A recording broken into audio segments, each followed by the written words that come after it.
irmãos. Graça e paz. Esse trimestre nós iremos começar um estudo da nova revista. Quem tem a nova revista aí? Levanta a mão.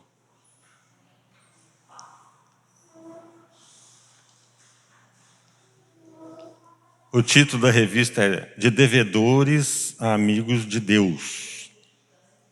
Os principais assuntos aqui: expiação, santidade e comunhão. Hoje, na lição 1, estaremos refletindo aqui, aprendendo um pouco sobre a importância da expiação.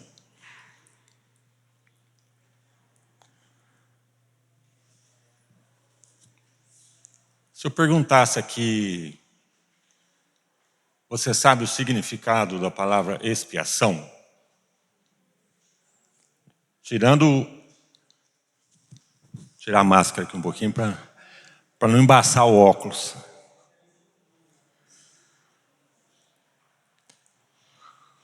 Pastor não vale. Quem sabe o significado da palavra expiação? Em qualquer sentido. Como? Redenção? Quem mais tem outra? Não tem resposta errada. Podem falar, é só para a gente refletir junto. Quem quiser digitar no Google aí para ver o que aparece na hora, digita lá, significado, expiação. Vê se alguém acha um significado aí diferente.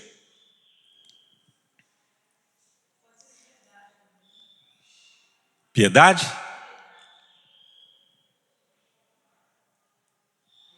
Vamos ver, mais conceitos aí de expiação.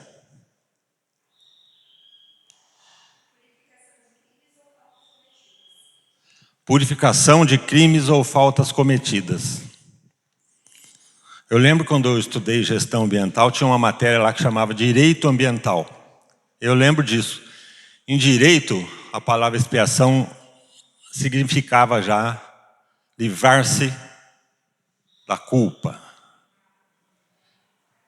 Em direito penal, por exemplo, qualquer pessoa que tenha cometido um crime, ela precisa ser julgada, depois de ser julgada, pagar por esse crime, né? Nós também poderíamos dizer que quando ela está pagando pelo crime, seja na cadeia, seja em serviços comunitários, ela está fazendo expiação pela sua culpa.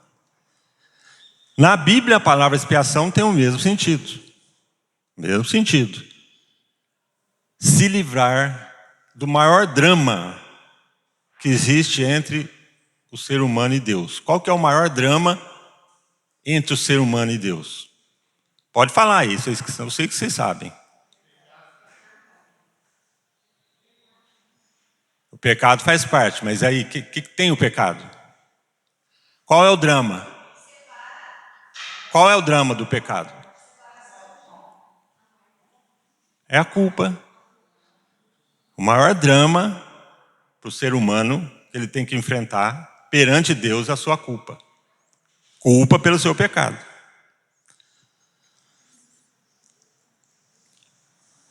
Como nós vamos estar refletindo aqui, aprendendo um pouco sobre expiação, a expiação ela é mencionada 43 vezes no Levítico. Só no livro do Levítico aqui, que é o livro que mais fala sobre expiação, que é o tema central, praticamente, do Levítico.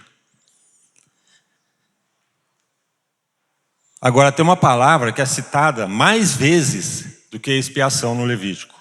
Quem aí leu a revista e quer chutar? Uma palavra que é citada mais vezes do que expiação. Só uma palavra. Purificação tem a ver, mas ela não é citada tantas vezes quanto essa aqui. Essa palavra tem a ver com purificação. Tem a ver com sacrifício. Começa com S. Santidade. 77 vezes ela aparece aí. Então o livro de Levítico, irmãos, o tema central dele é expiação e santidade. O tema é como nos livramos da culpa pelo nosso pecado. E sendo livres da culpa, estamos preparados para viver em santidade. Quem sabe o significado da palavra Levítico? Quem leu a revista aí também pode falar. O que significa Levítico?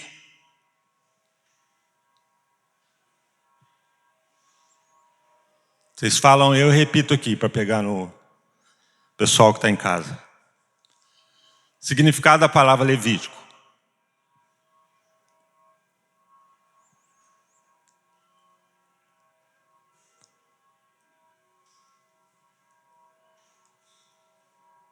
Ninguém se arrisca? Levítico tem a ver com o ministério dos levitas. Quem são os levitas? Quem eram os levitas aqui no Antigo Testamento?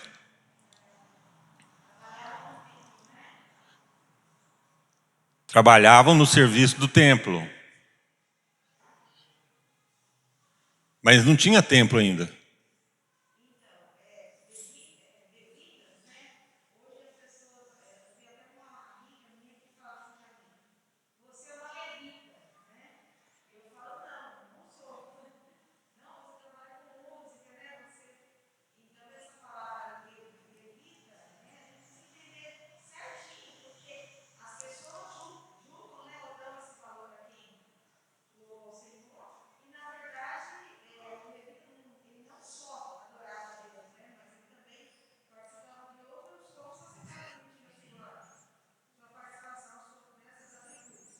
Nossa irmã Maria Luísa disse que a amiga dela se referiu a ela como levita. Realmente, os levitas hoje são as pessoas que adoram a Deus no templo e levam os irmãos a adorar. Então, nesse sentido, todos que participam do louvor aqui na frente são levitas. No tempo do Levítico, os levitas eram todos os descendentes de Moisés e Arão, que eram da tribo de Levi. Por isso eram chamados levitas.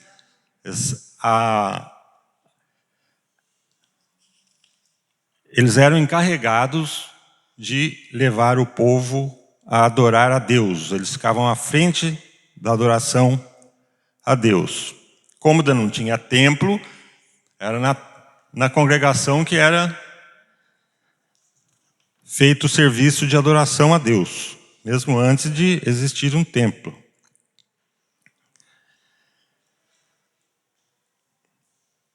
Os judeus chamavam o livro simplesmente por suas palavras iniciais em hebraico.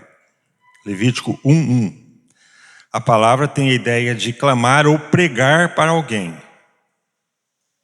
Deus chama a atenção de Moisés e lhe dá as leis e cerimônias desse livro. O título Levítico vem da Septuaginta, a tradução grega do Antigo Testamento. E significa relacionado aos levitas. Este título é apropriado porque os sacerdotes levíticos são centrais para o livro. O Senhor, por meio de Moisés, confia as leis e cerimônias aos sacerdotes levíticos e aos levitas, seus auxiliares, e instrui o povo a observar os princípios da verdadeira adoração.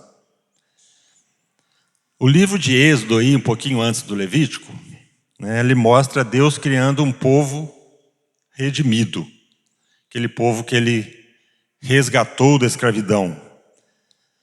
E o livro de Levítico mostra Deus fazendo um povo santo.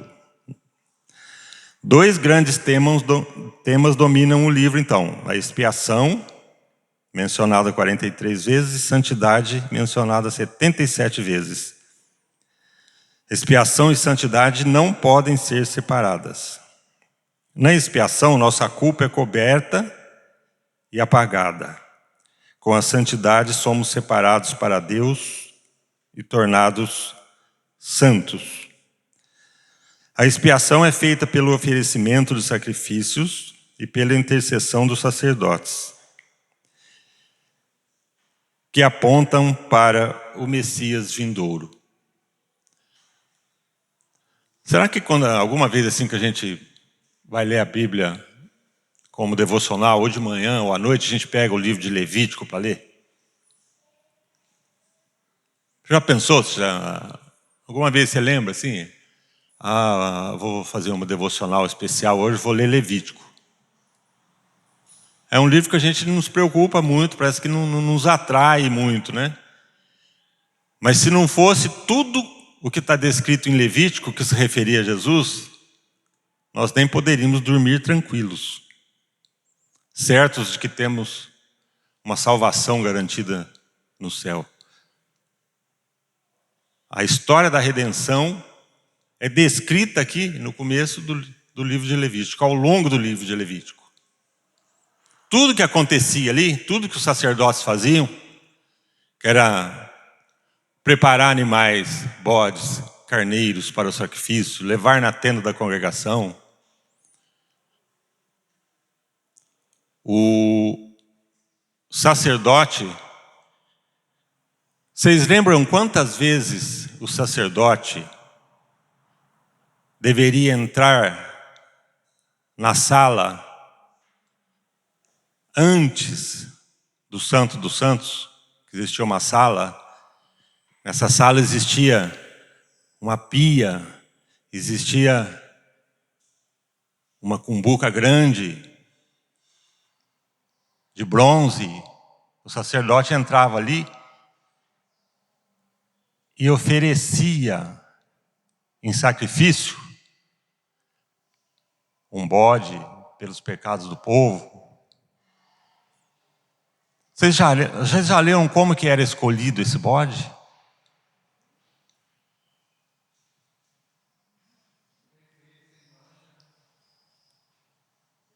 Sem defeito, sem mancha.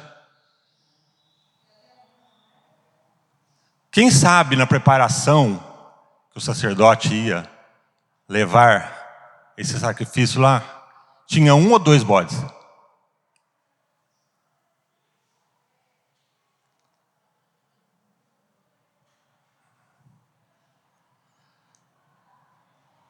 Todo mundo já ouviu falar da expressão bode expiatório? Aquele bode que era sacrificado lá, vocês acham que era o bode expiatório? Quem acha que sim, levanta a mão. O bode que representava os pecados do povo ali era morto ali, com o sangue aspergido.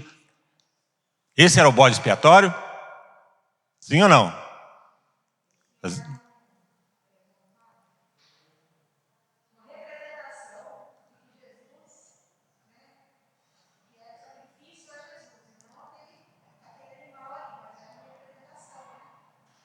Sim, o bode representava o sangue que viria do Messias. Mas existia o bode expiatório. O que acontecia com esse bode?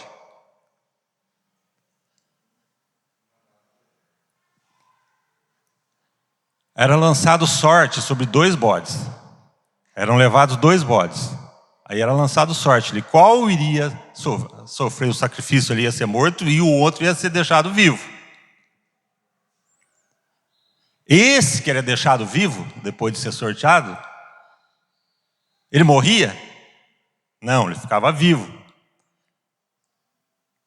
E ele era levado para onde? Quem aí se arrisca a dizer? Esse bode que ficava vivo, esse era chamado bode expiatório. Para onde que ele era levado?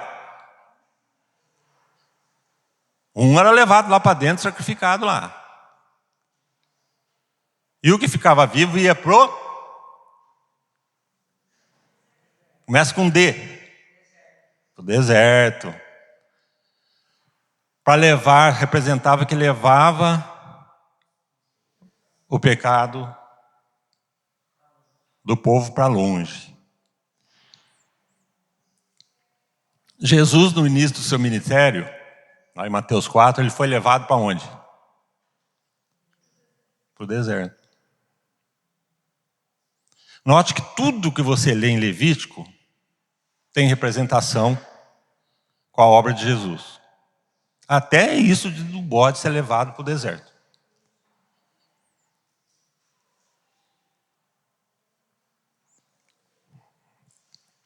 Todos esses temas podem ser vistos em Levítico por meio do uso de tipos. O bode era um tipo de Cristo, o carneiro também, que era representado o Cordeiro de Deus. As leis e cerimônias são profecias que encontram seu cumprimento em Cristo no Evangelho. Deus estava ensinando a seu povo por meio desses auxílios visuais. Mas a realidade seria conhecida quando Jesus Cristo viesse na plenitude do tempo. O Evangelho naquela época era o mesmo que temos hoje, mas o meio usado para declará-lo era diferente. Naquele tempo era declarado por meio de figuras visíveis, bodes, carneiros, que acompanhavam a explicação de Moisés. Agora é declarado pela pregação da revelação completa de Deus na Escritura. Aqueles que viam Cristo nos sacrifícios eram salvos e abençoados com o mesmo fundamento sobre o qual somos salvos e abençoados. O povo daquele tempo visualizava aqueles rituais de sacrifícios que já representavam a salvação que viria no futuro. Hoje nós olhamos para o passado, na obra vicária de Cristo por nós. Então, através dos tempos, sempre tudo no Antigo Testamento se dirigia para a figura de Cristo. A cruz olha para trás ao longo dos tempos, porque Cristo era o Cordeiro morto desde a fundação do mundo, como diz lá em Apocalipse 13:8. O livro de Levítico também é apresentado como sombra, como vemos em Hebreus 10:1. Quem pode ler para a gente Hebreus 10:1?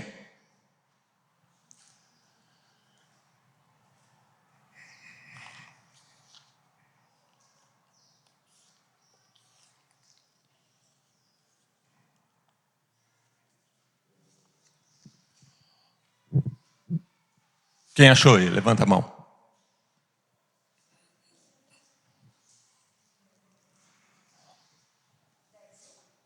10:1. Peraí.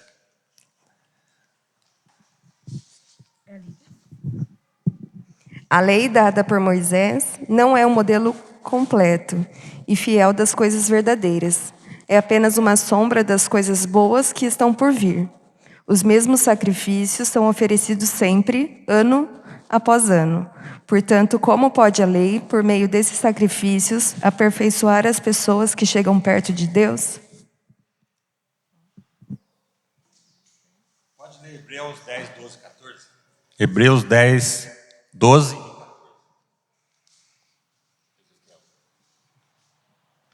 Um minutinho. Cadê? É que você põe na frente.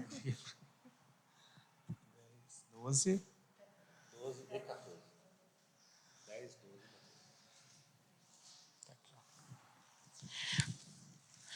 14. E porque Jesus fez o que Deus quis. Não, é 10, é 12, desculpa.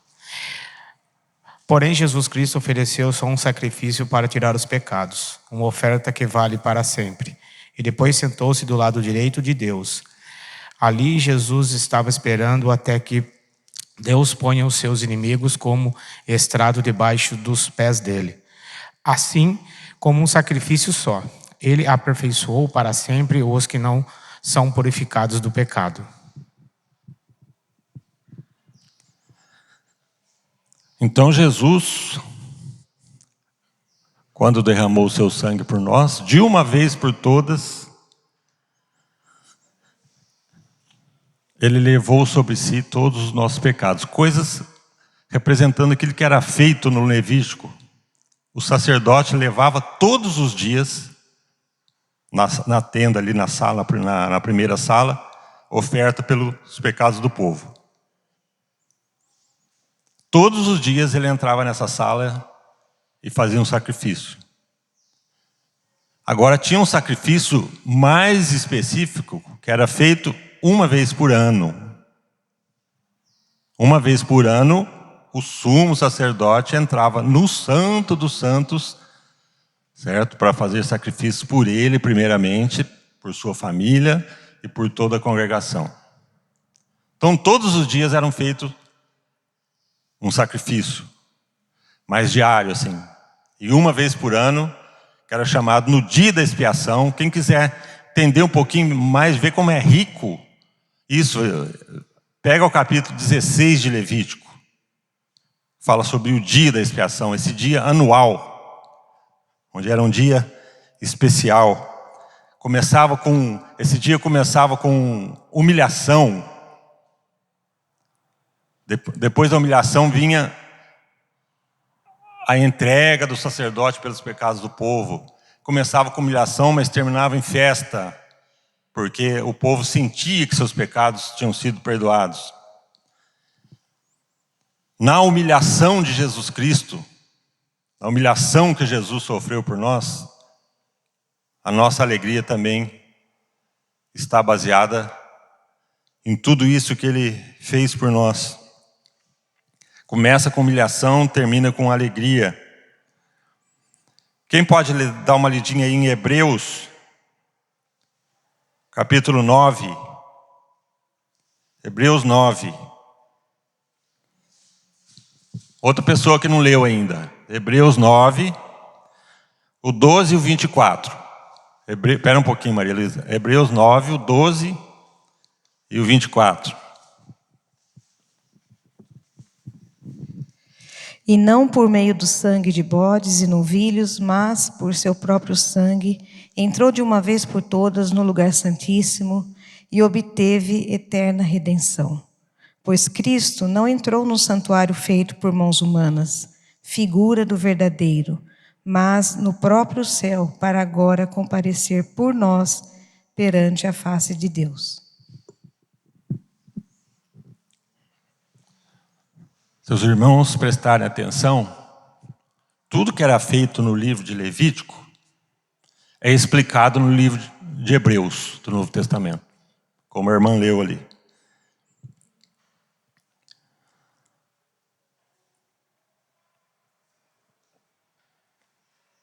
Hebreus 8, vamos ler mais um versículo aí.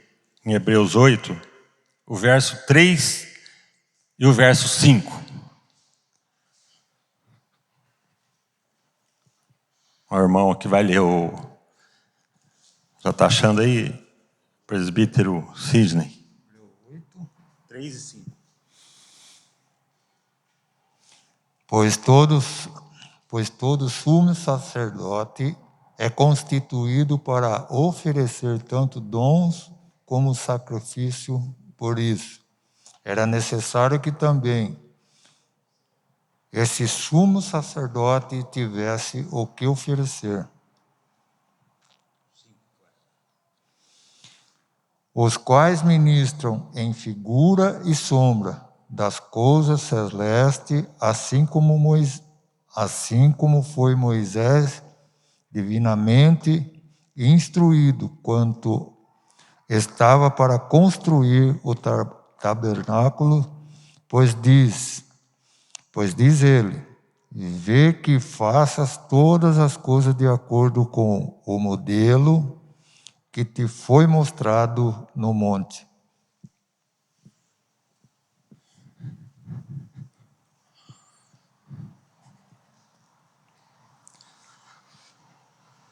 Então nós vimos aí que todos os tipos que a gente via no Levítico, Hebreus aqui, o escritor de Hebreus fala que era como se fossem sombra. Por que usar essa palavra sombra? Não sei se aqui tem muita luz, aqui aparece a minha sombra ali, aqui nessa parede aqui. Aqui está aparecendo, né? Uma sombra leve aqui. Essa sombra mostra a cor do meu cabelo? Ou a cor dos meus olhos? Né? Assim como uma sombra só mostra uma silhueta, uma coisa parece, olha lá, a forma. Né? Tudo que era feito no Levítico também só servia como uma sombra. Toda aplicação verdadeira só ocorreu em Cristo. Matança de bodes, sacrifício de carneiros, sangue aspergido. Tudo aquilo ali era sombra. A gente só vê claramente depois que Jesus veio e fez a sua obra.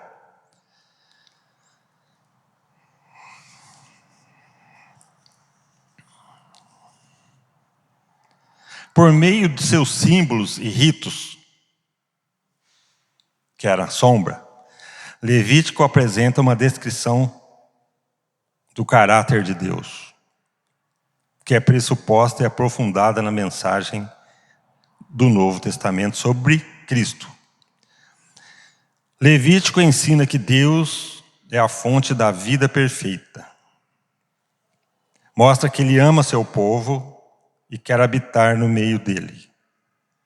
Aonde que aparecia uma sombra, entre aspas, ali no Levítico, que Deus estava habitando com o povo? O que Ele mandou fazer para representar que Ele estava no meio do povo?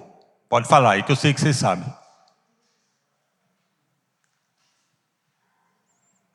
Deus deu ordem para Moisés e o povo dele construiu o quê? Lá no deserto, quando não tinha tempo, mandou construir. Começa com T. Começa com um tabernáculo. O que tinha nesse tabernáculo? Esse tabernáculo é onde o sacerdote ia apresentar o sacrifício. O que tinha lá? Mas no fundo do tabernáculo tinha uma cortina, atrás da cortina ficava o Santo dos Santos. O Santo dos Santos era a sombra do quê? Quem arrisca dizer? Todo mundo vê falar em Santo dos Santos, né? Todo mundo sabe, todo mundo já ouviu, mas era a sombra do quê? O sumo sacerdote entrava no Santo dos Santos para oferecer sacrifício uma vez por ano pelo povo. E o que representava? Era a sombra do quê, o Santo dos Santos?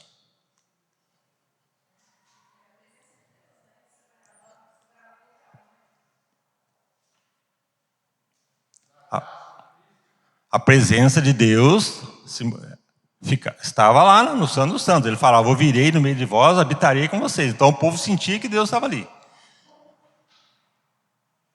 Mas o Santo dos Santos era a sombra do quê? Prefigurava o quê? Aonde que Jesus está? Jesus, quando rasgou o véu, aonde que ele penetrou? Aonde que ele foi? Aonde que ele entrou? Pode falar, Ivone, está certo. No céu. O Santo dos Santos prefigurava o céu. Jesus não foi ele que adentrou ao céu? Ele assentou aonde? À direita de Deus? Então, Deus mandou fazer um tabernáculo cheio de prata, de ouro. Lá dentro, no Santo dos Santos, ficava a Arca da Aliança. Quem lembra o que tinha dentro da Arca da Aliança? Quem lembra? Só para a gente lembrar aí. Três coisas que tinha lá dentro da Arca da Aliança. As pedras, né, que a lei, e tinha também o maná, parece. As tábuas da lei, o maná e mais uma coisa. Quem lembra? A vara de Arão? Né? A vara de Arão.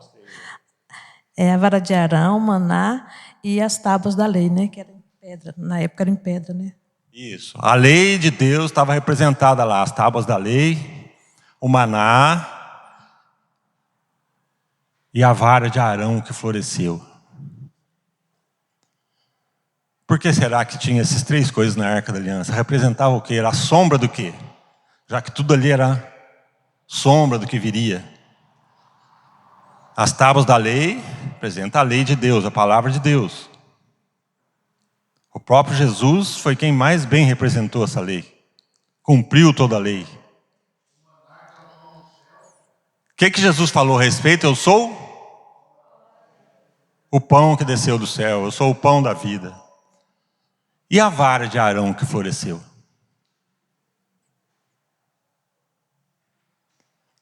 Vocês viram já leram o que aconteceu? O que brotou na vara de Arão? Essa eu duvido que alguém lembra. Brotou alguma coisa na vara de Arão e essa começa com A. Começa com A. Amêndoas. Já pensou uma vara seca florescer e brotar amêndoas? Isso aí ficou guardado na Arca da Aliança. Aí prefigura tanto Cristo quanto a outra coisa mais linda para nós. Mais linda. Representa a igreja também. A igreja que floresce através de Cristo. Eu posso ser uma amêndoa, você pode ser uma amêndoa, que nós brotamos da raiz, que é Cristo.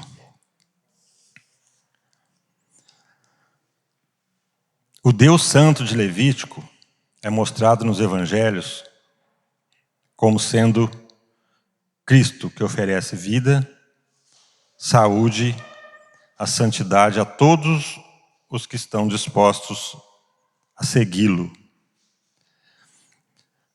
O holocausto, com todos os outros tipos de sacrifício, era uma descrição clara, porém imperfeita, do sacrifício definitivo de Cristo, o Cordeiro morto desde a fundação do mundo.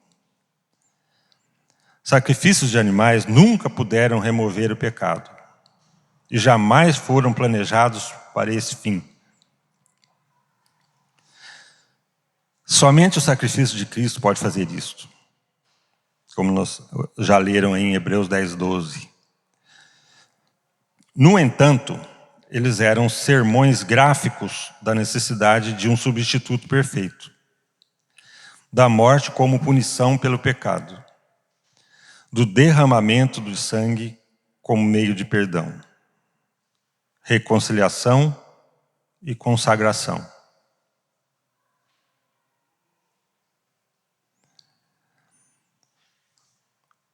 Como o maior drama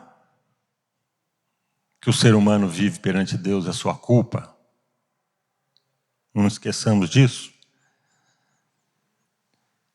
A maior alegria do ser humano é a remoção dessa culpa.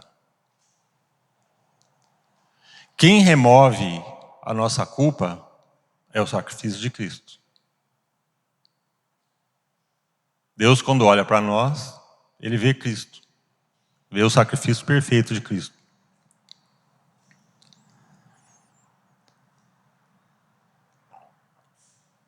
A palavra que mais aparece aqui no livro de Levítico é santidade.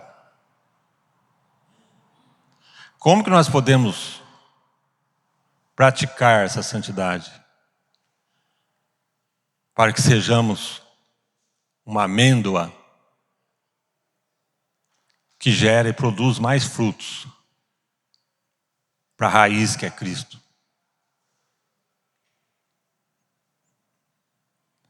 A gente vê falar sempre de santidade, os sermões, a maioria dos sermões da igreja falam sobre santidade.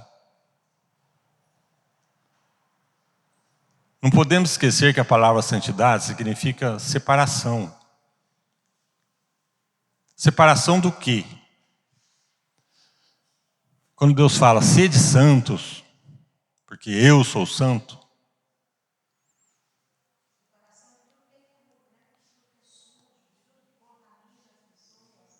Isso.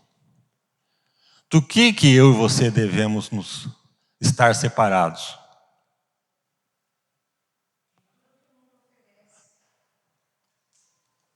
O mundo oferece prazeres e mais prazeres que alimentam a carne, né?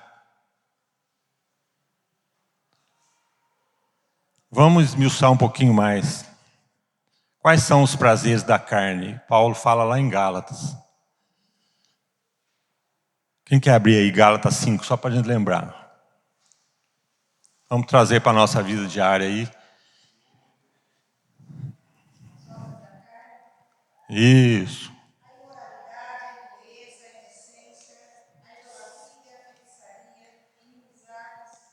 Pronto. Falar a primeira aí, qual que é? A primeira palavra? Imoralidade. Nós devemos nos separar do mundo, nós devemos estar separados da imoralidade. A imoralidade está lá. Todo mundo, quase todo mundo pratica imoralidade, algum tipo de imoralidade. Eu e você, que fomos salvos por Jesus, pela obra da redenção, devemos estar separados da imoralidade. Todo tipo de imoralidade. Segunda palavra? Impurezas.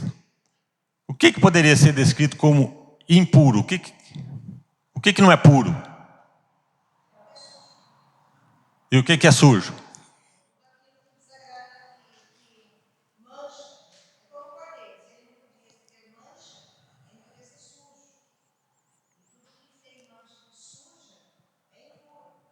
Geralmente, quando se fala de coisa suja, de mancha, de impureza, vem à nossa cabeça, a primeira coisa que vem é adultério. Parece que só existe isso. Isso está incluso. Mas a mentira é uma impureza. A maledicência, feitiçaria, idolatria. Idolatria é quê? É uma estátua de barro, de bronze ou de prata? Não, idolatria é algo que você coloca à frente daquilo que deveria ser dedicado a Deus. O dinheiro, as posses, uma coisa que você gosta muito, a ponto de não deixar você fazer aquilo que é puro diante de Deus. A outra palavra?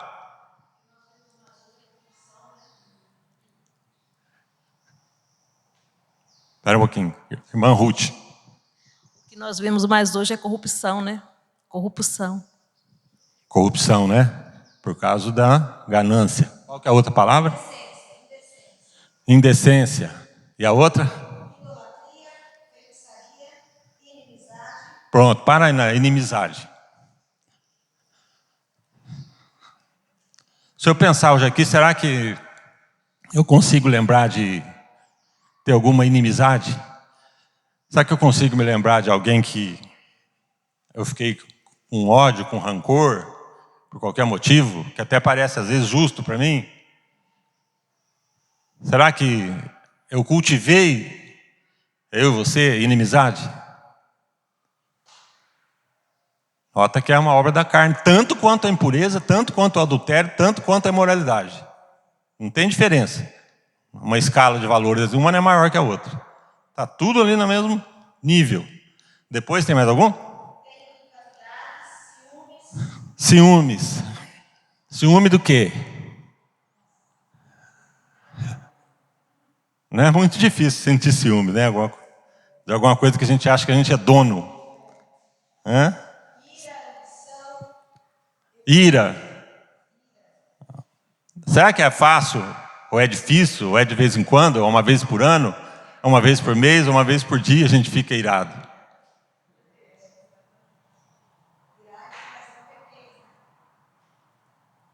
A gente não fica irado com a falta de santidade. A gente fica irado com qualquer coisa que o outro faça contra a gente, né? Mas com o que a gente deveria se irar, a gente não se ira.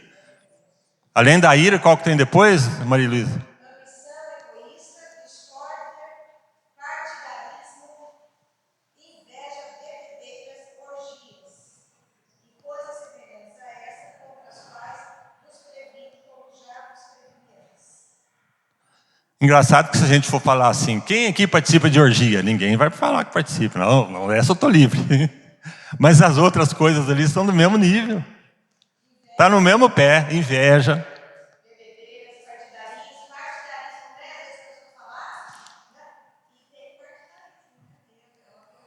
Tomar partido por algo que não é justo, né? Isso tem muito. Agora, como que eu posso me separar dessas coisas aí? Ou seja, praticar a santidade é separar disso, estar longe disso. Por outro lado, tem as obras do... Aí pode ler também uma por uma. Aí. Fala uma, só a primeira. Amor. Amor a gente sabe que não é um sentimento. É um verbo, é uma ação. Amar o próximo como a si mesmo e a Deus acima de todas as coisas.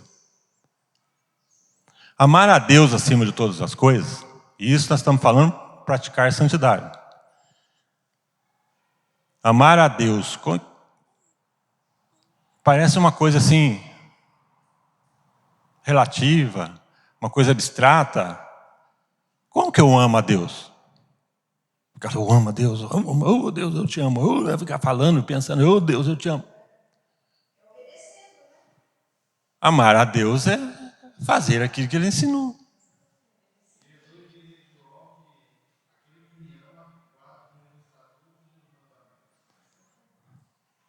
Jesus disse, aquele que me ama, guarda os meus mandamentos.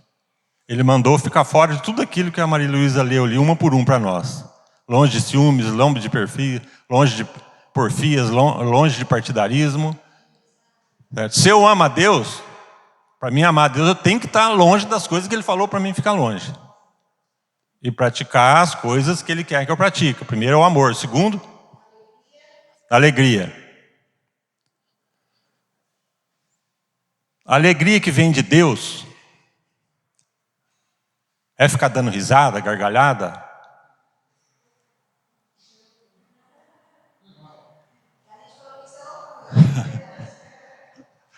Ficar dando risada, gargalhada, seria loucura. A alegria que vem de Deus é uma alegria permanente. Né? Se a gente for lembrar aqui, lá em Filipenses 4:4, que é fácil de lembrar, o apóstolo fala, alegrai-vos de vez em quando no Senhor. Né? É de vez em quando? Alegrai-vos sempre. Sempre. Todo dia. Toda hora. Tropeçou e caiu, alegre-se. Em qualquer circunstância. Alegrai-vos sempre no Senhor. Paulo ainda fala, outra vez vos digo. Alegrai-vos. A vida nos traz tanto aborrecimento, não estamos livres das tentações, não estamos livres das provações, mas o alegrar-se aqui é uma ordem. Alegre-se na tentação e veja como Deus está trabalhando para que você e eu sejamos vitoriosos. Provação existe para a gente vencer, nunca para a gente perder. Provação é para a gente aprender e vencer. Então, se está acontecendo uma coisa, mesmo sendo desagradável, eu devo crer naquilo que Deus fala. Nenhuma tentação nos é dada acima daquilo que podemos suportar. Se nós podemos suportar, nós podemos vencer. Alegria depois é o quê, Maria Luísa? Você que está com a Bíblia aberta aí. Isso. O luto para a gente ver.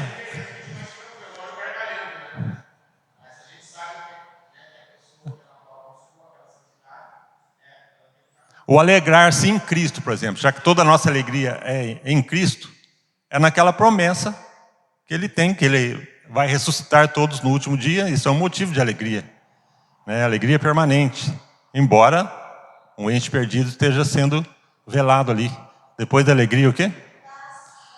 Paz. Em vez das obras da carne lá, que é a discórdia, partidarismo, que tudo isso tira a paz, certo? Devemos praticar a paz, porque o reino de Deus é feito de justiça e de paz. Tudo aquilo que é justo, tudo aquilo que traz paz, faz parte do reino de Deus que Jesus falou. O reino de Deus está no meio de vós. A paz pode estar no meio de vós, desde que vocês cultivem. A justiça está no meio de vós, desde que vocês pratiquem justiça. Né? Depois da paz tem o quê? Paciência. Essa é fácil, né?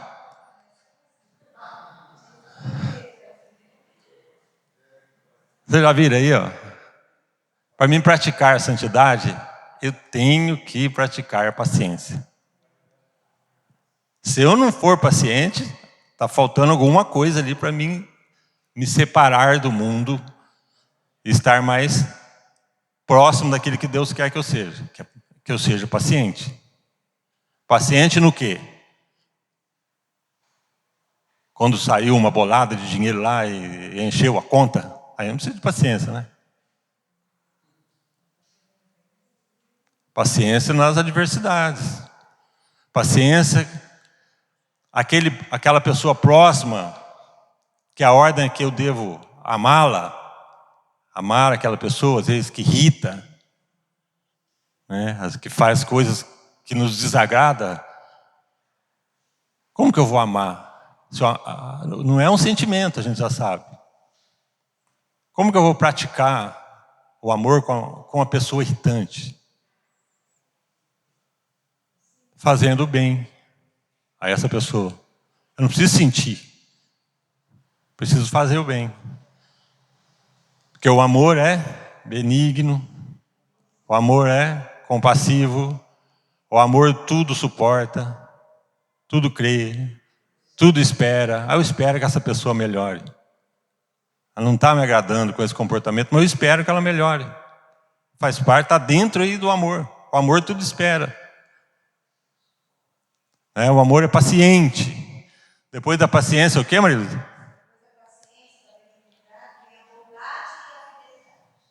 Bondade, ó. Como praticar o amor com a pessoa irritante? Sendo bondoso com ela.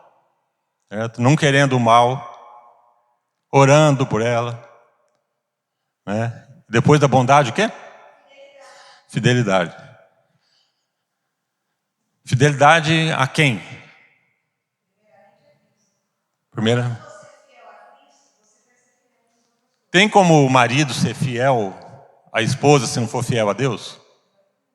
Ou a esposa ser fiel ao marido se não for fiel a Deus? Então, a fidelidade, por isso que Jesus resumiu o mandamento: amar ao próximo e a Deus. Quando eu sou fiel à minha esposa, a esposa é fiel, ela está sendo fiel a Deus. Se ela for infiel, seja marido, seja a pessoa que deposita confiança nela, se ela for infiel, vai estar sendo infiel com Deus. Deus que mandou amar essa pessoa. E isso aí inclui ser fiel. Amar uma pessoa, ou próximo, alguém que está longe também, né? Mas que é próximo por convivência, é ser fiel a essa pessoa. As coisas estão todas interligadas. Todas as qualidades ali que a Maria Elisa ali. Eu tenho mais alguma?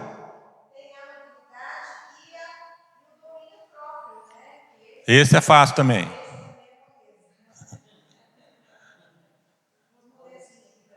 Como que alguém pratica o domínio próprio?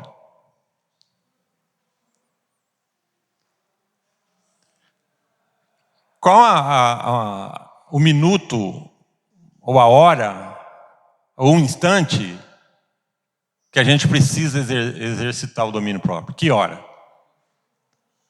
Na hora da...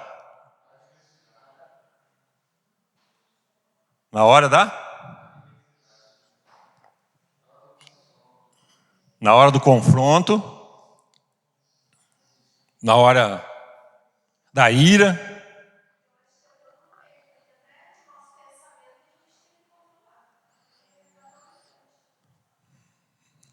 Paulo fala lá, em Filipenses também, em o que pensar, né?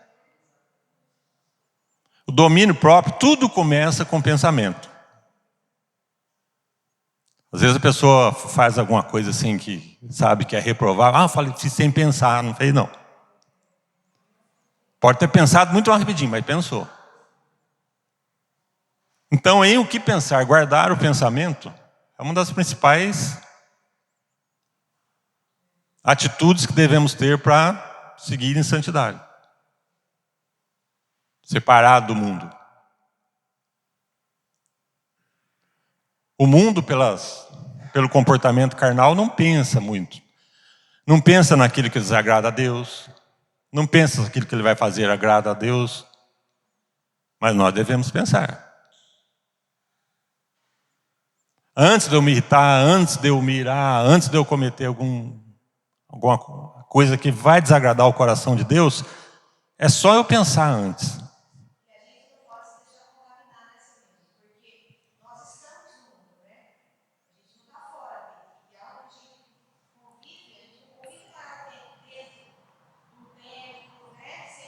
Isso.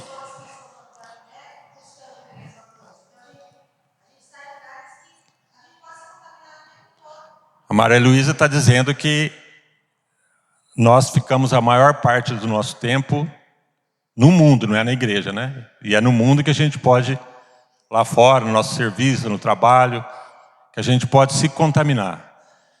Então devemos fazer o quê? Pensar naquilo que Deus espera de nós, pensar naquilo que Deus espera de nós, em tratar bem o próximo, ser gentil sempre com as pessoas, em praticar sempre a justiça, em praticar sempre, buscar sempre a paz, né? Se pensarmos a todo momento nisso, né, vai ser mais difícil a gente cair na tentação. Tentação do quê? De andar conforme o mundo.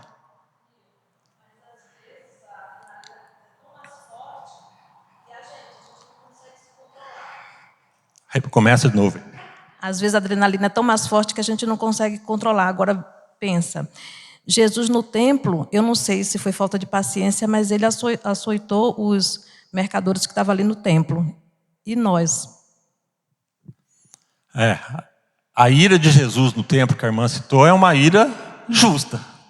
Porque eles estavam fazendo tudo que era impuro, certo? Estavam banalizando o uso do templo, comercializando, querendo ter lucro com o uso do templo, né? Jesus, como conhece o coração, conhecia o coração deles, certo?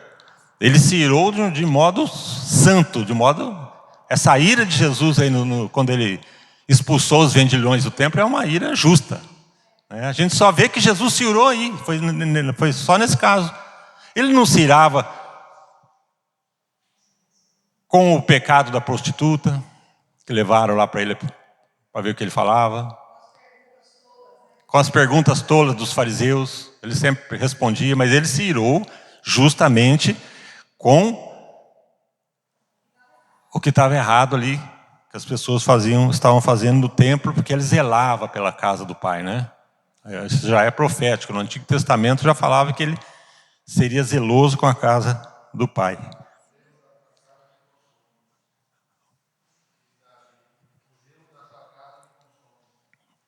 Isso, o irmão lembrou aqui um versículo. O zelo da tua casa me consome. Lembra onde que está? Se procurar no Google aí, acha. O zelo da tua casa me consome.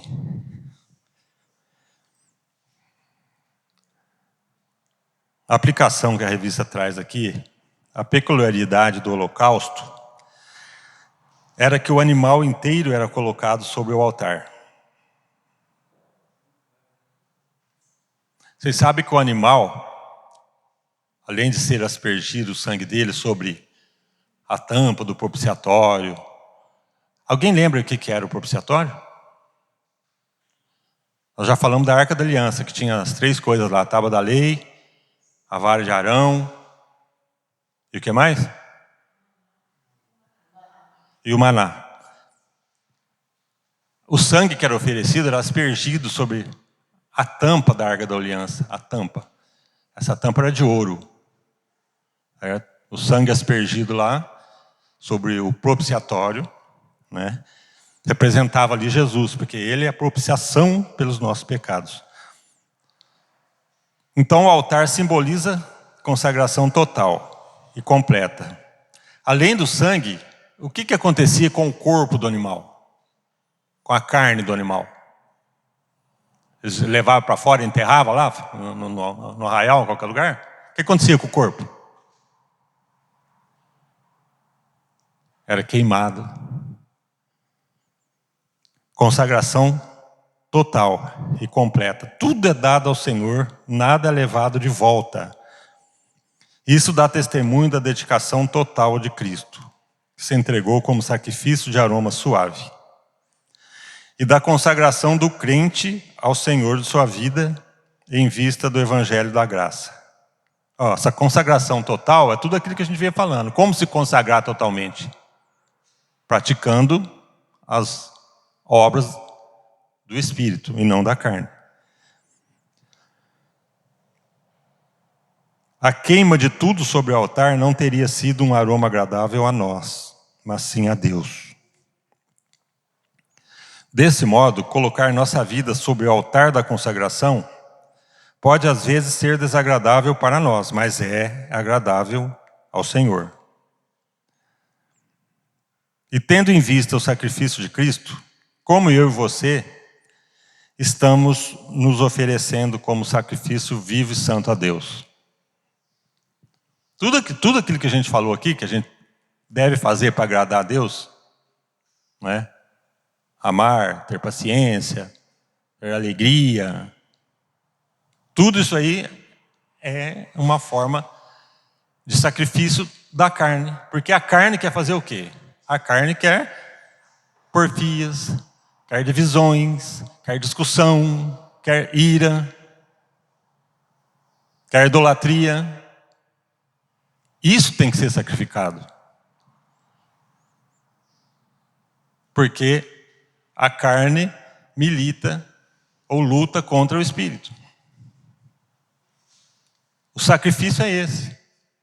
Sacrificar os desejos, os desejos do ego, aquilo que eu quero para mim, aquilo que me agrada. Isso deve ser sacrificado. O sacrifício significava o quê? A eliminação. O sangue corria, eliminava totalmente o corpo, através do fogo. Fogo ali simboliza a eliminação total. Assim, o nosso sacrifício é a eliminação total, diária, progressiva das obras da carne. Esse é o sacrifício. Se a gente não sacrificar uma por uma as obras da carne, inveja, ciúme, ira, dia a dia, não sacrificar isso, não deixar de lado, não queimar, não fazer sumir, extinguir do meu comportamento, da minha vida diária, se eu não sacrificar isso, eu não vou estar caminhando em santidade. Alguém quer falar mais alguma coisa sobre o assunto? Tem tempinho ainda.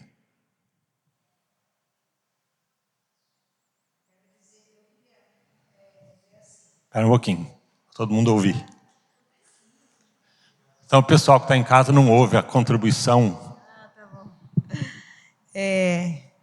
Eu acho que sobre se contaminar, né, que eu citei, eu acho que é muito importante nós como cristãos sempre pensar nisso. Não ser pedra de tropeço para as pessoas. Seguirmos a Deus, tentarmos fazer o máximo, né, para que a gente possa seguir todas essas instruções que Deus deixou a gente. Porque o sacrifício de Jesus não foi em vão. E não foi qualquer sacrifício, né? Não foi um cordeirinho. O que é um cordeirinho? O que é você matar um boi? A gente mata tanto boi, né? Hoje. Mas o sacrifício de Jesus não foi em vão e não é só isso. E não se deixar contaminar é fazer o contrário também. Contaminar os outros com Jesus, né? Contaminar as pessoas com o bem, com o que Deus nos ensinou. E é muito difícil, eu sei, como a dona Ruth falou, realmente é muito difícil a gente não se irar. É no trânsito, né? É em qualquer lugar, é no nosso trabalho. Mas quando Jesus se irou, ali, como o Senhor falou, e a Bíblia fala, irai-vos e não pequeis, quer dizer, é a ira contra a fome, contra o pecado, contra as coisas que poluem, que sujam o nome de Jesus, né? É isso que a gente se ira, mas não é ficar irado e não fazer nada. Irar-vos, Jesus teve atitude ali. A nossa atitude é o quê? É lutar, é orar para que isso mude, que se transforme. Eu oro todos os dias para que Cristo nos transforme dia a dia e nos faça santos dia a dia. Não é fácil sermos santos. O inimigo coloca as coisas que nos atrai. Ele sabe o que atrai cada um. Ele sabe aonde ele vai cutucar cada um, né? E hoje que eu cheguei aqui e recebi a mensagem ali da casa do Senhor, estavam preocupados com as suas próprias casas e não estavam preocupados com a casa do Senhor. Eu gostaria de compartilhar com os irmãos a bênção que tivemos essa semana de estarmos comprando a nossa casa, né? Financiando a nossa casa. E é uma bênção sem fim. E isso me fez, nesse momento, pensar: a casa do Senhor é muito mais importante que a minha. Sempre será mais importante. Eu levo comigo sempre o versículo que diz: buscai o Senhor em primeiro lugar, e todas as outras coisas vos serão acrescentadas. Que a gente possa entender isso e colocar isso em primeiro momento da nossa vida. Porque de nada o Senhor tem nos faltado. E em tudo, e mais do que tudo, o Senhor nos tem presenteado, nos tem cuidado. O mínimo que nós possamos fazer é buscar uma vida santa diante do nosso Deus. Amém? Amém. Glória a Deus pela casa conquistada pelos irmãos. A nossa casa também pode ser a casa de Deus, porque a verdadeira casa de Deus somos nós, né? Cada um de nós é feito casa de Deus. Pastor, tem algum complemento aí teológico, pastor, sobre o assunto? Alguma coisa que eu esqueci de falar? Eu devo ter esquecido, sim, mas nós vamos ter mais 12 lições aqui sobre o assunto, né? Semana que vem aí é sobre o mediador. Aí vai falar especificamente o ministério de Cristo, a lição da semana que vem. Que Deus assim nos abençoe. O que é, irmão? Pode falar lá, irmão. Contribuição aqui. Do dia da expiação que está lá em Levítico 12, o dia da expiação ele é diferente do sacrifício de Levítico 9, porque aqui fala sobre o sacrifício por si e pelo povo. E todos os animais que eram levados era sacrificado. E já em Levítico 16, que era um dia específico, igual o irmão falou, é que é levado o bode emissário. Está aqui no verso 8. O bode emissário é o bode expiatório. Era uma vez por ano, levado no dia da expiação. Isso mesmo, bem lembrado. Vamos orar, irmãos, nos despedindo da aula.